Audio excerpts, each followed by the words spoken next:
brought you by Independence। आज independence special खाना बनेगा घर पे, क्योंकि इसके है कण-कण में स्वाद, कण-कण में भारत। नमस्कार, मैं हूं डॉक्टर राम किंकर। हाजिर हूं एमसीडी की राम कहानी को लेकर अपने वरिष्ठ सहयोगी अनुराग सक्सेना के साथ।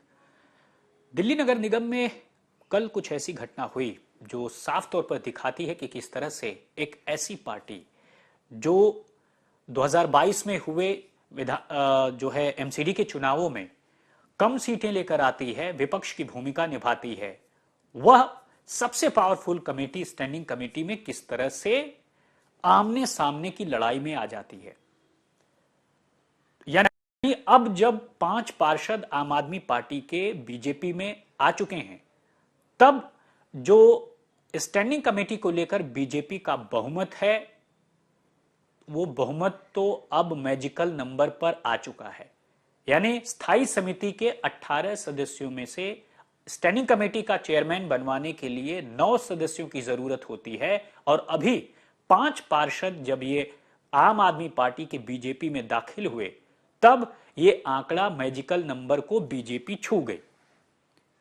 तो आखिर आम आदमी पार्टी की स्थिति क्या है, और क्या वो लड़ाई में शामिल है या नहीं है, या ये मान लें कि इस वक्त स्टैंडिंग कमेटी बीजेपी ही ले जाएगी।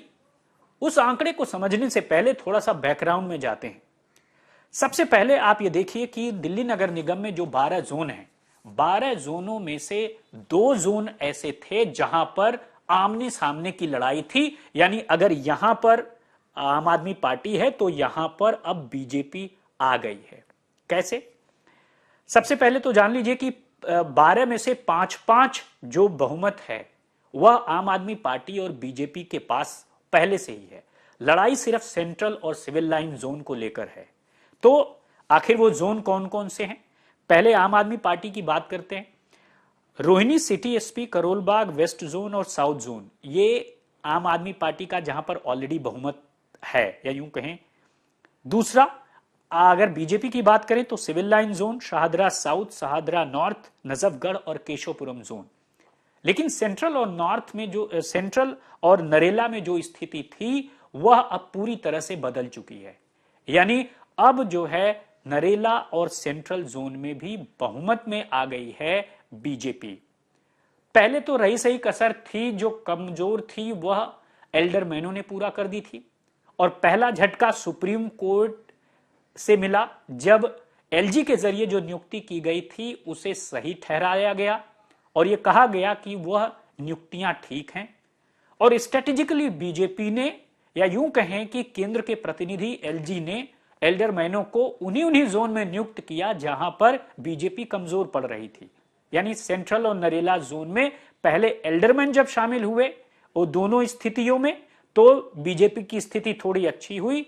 लेकिन अब जब 5 पार्षद आ गए हैं बीजेपी में, और नरेला जोन से 2 पार्षद, रामचरण और पवन सहरावत की बड़ी दिलचस्प कहानी है, बताऊंगा। लेकिन जो रामचरण है वो भी शामिल हुए, तो नरेला से 2 आए तो वहां पर बीजेपी को बहुमत हो गया, और सेंट्रल जोन से तकरीबन 3 पार्षद आए हैं, लिहाजा वहां पर बीजेपी का बहुमत हो गया। अब जरा इस गणित को देखिए कि जब 7 जोन में बहुमत है तो जाहिर सी बात है बीजेपी की स्टैंडिंग कमेटी के लिए वहां से 7 लोग चुनकर आ जाएंगे, और जो सदन में जो चुने गए हैं ऑलरेडी स्टैंडिंग कमेटी के मेंबर, वहां पर संख्या 2 हो गई है। तो ये तो 7-2-9 हो गया, और बीजेपी तो मैजिकल नंबर तक पहुंच गई। लेकिन जरा रुकिए, आम आदमी पार्टी 5 जोन में बहुमत है तो वहां के 5 पार्षद चुनकर आ गए। 3 सदन से ऑलरेडी स्टैंडिंग कमेटी के मेंबर चुने गए हैं तो वहां से 8 हो गए, यानी 1 नंबर सिर्फ पीछे है। अब जरा थोड़ा सा बैकग्राउंड में जाइए। द्वारका वार्ड से पार्षद कमलजीत सहरावत, जो कि बीजेपी की स्टैंडिंग कमेटी मेंबर थी, वह अब संसद में पहुंच गई हैं, पार्लियामेंट पहुंच गई हैं, लिहाजा वह एक स्थिति खाली हो गई। यानी अगर मैं ताजा आंकड़ों की बात करूं तो इस वक्त बीजेपी के कुल पार्षदों की संख्या 112 है, आम आदमी पार्टी के 127 है, कांग्रेस के 9 पार्षद हैं, और एक वैकेंट सीट है जिसकी चर्चा मैं अभी आपसे कर रहा था।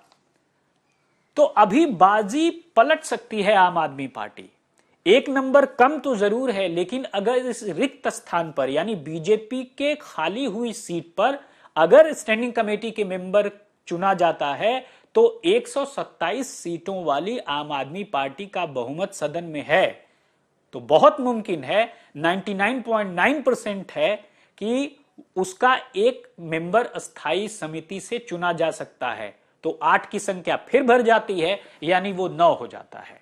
तो अब बीजेपी और आम आदमी पार्टी 9 हो जाती है। हालांकि राजनीति में कभी कुछ भी हो सकता है, अभी जो परिस्थितियां हैं उसके हिसाब से मैं बात कर रहा हूं। तो जो एक मेंबर होगा अगर वो आम आदमी पार्टी का होता है तो जाहिर तौर पर बीजेपी और आम आदमी पार्टी दोनों मैजिकल नंबर पर पहुंचेंगे। तो फिर क्या होगा? क्या स्टैंडिंग कमेटी का चुनाव रद्द हो जाएगा या फिर कोई और स्थिति अपनाई जाएगी? जी हां, तब यह हो सकता है कि ड्रॉ किया जाए या टॉस किया जाए। तो अब जरा देखिए कि राजनीति भी कैसी चीज है। वह पार्टी जो बहुमत में आती है, 134 सीटें लेकर आ जाती है, 1.25 साल बाद स्थिति, राजनीतिक परिस्थिति ऐसी बनी कि वह जो है ऐसे मुकाम पर पहुंच जाएगी जहां पर एक ऐसी विपक्ष में बैठी बीजेपी से उसका सामना होगा जहां पर टॉस या फिर सिक्का उछालना या फिर ड्रॉ के जरिए फैसला होगा कि आखिर स्टैंडिंग कमेटी का मेंबर और डिप्टी चेयरमैन कौन होगा। राजनीति है, कभी कुछ भी कभी भी कहीं भी हो सकता है, कोई बात अंतिम दौर पर नहीं कही जा सकती। लेकिन यह बिल्कुल साफ हो चुका है कि विधानसभा चुनाव से ठीक पहले एमसीडी का यह चुनाव साफ तौर पर एक तरह से बड़ा सिग्नल होगा दोनों पार्टियों के लिए, आम आदमी पार्टी के लिए भी, बीजेपी के लिए भी।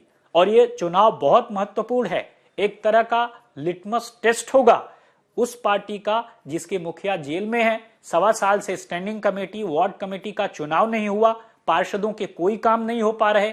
ऐसे में आगे क्या कुछ होगा? यानी राजनीति कभी भी बदल सकती है।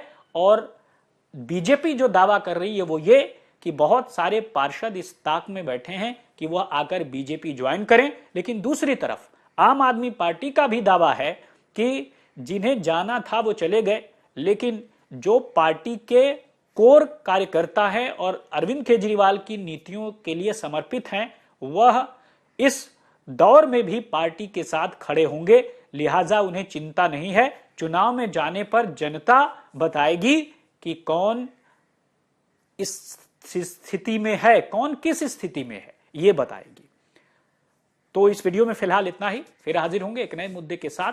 तब तक आप देखते रहिए एमसीडी की राम कहानी और दिल्ली तक की पूरी टीम को दीजिए इजाजत। धन्यवाद।